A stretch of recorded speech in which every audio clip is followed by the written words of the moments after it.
ফাতেমার আব্বা এবং মায়ের বংশে কোনো রাজা বাদশা নাই, তবে ফাতেমার আব্বা বলেছেন যিনি রাজা বানায়, যিনি বাদশা বানায়, সেই রাজা এবং বাদশা যিনি বানায় তার সঙ্গে ফাতেমার আব্বার বন্ধু এবং দোস্তি আছে। ধরে বলুন না সুবহানাল্লাহ। ও বলছে ঠিক আছে, ঠিক আছে, তাহলে ফাতেমা আসুক, কোনো অসুবিধে নেই। তবে ফাতেমার আসতে হবে বিয়েতে, রাজা বাদশা মেয়েরা আসবে, খুব ভালো জামা কাপড় পরে আসতে হবে।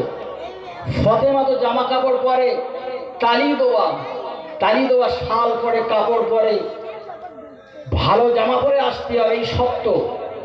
ঠিক আছে, ফাতেমা বলল ইনশাআল্লাহ, আল্লাহ চাইলে হবে।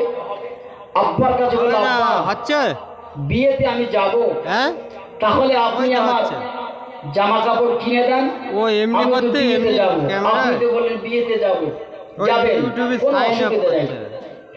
ওই সময় নবী মা নবী বলেছিল ফাতেমা, ফাতেমা তুমি চিন্তা করো না মা, জননী মা তুমি চিন্তা করো না।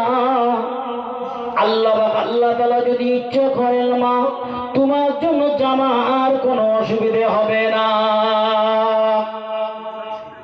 ও যুবকরা, জনেরা, ও আমার মুরব্বী ঘরেরা, ভাইজানেরা, আমার নবী মা নবী মধুমাখা নবী আমার এই না কথা যখন বললেন, হঠাৎ ফাতেমার দ্বারা যায় কে যেন বাড়ি দেয়, ফাতেমা, ও ফাতেমা, ফাতেমা তুমি বেরিয়ে এসো।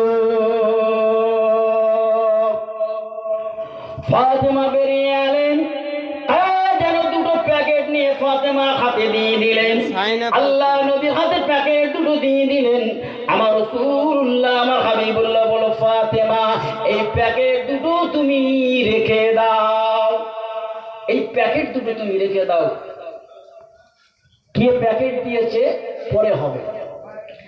আমার আল্লাহ তাআলা জিবরিল আমিনকে বলে দিলেন, জিবরিল আমিন তুমি যাও, চলে যাও, আমার ফাতেমা বিয়েতে যাবে, ফাতেমা বিয়েতে যাবে।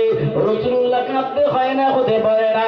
আমি যদি আমার নবীকে না বানাতাম, আমি আল্লাহ গাছপালা বানাতাম না, আমি আল্লাহ লৌহ বানাতাম না, আমি আল্লাহ কলম বানাতাম না, আমি আল্লাহ আদম নবী বানাতাম না, আমি আল্লাহ মুসা নবী বানাতাম না, আমি আল্লাহ লূত নবী বানাতাম না, আমি আল্লাহ জাকারিয়া নবী বানাতাম না, আমি আল্লাহ ইয়া নবী বানাতাম না, আমি আল্লাহ কিছু বানাতাম না।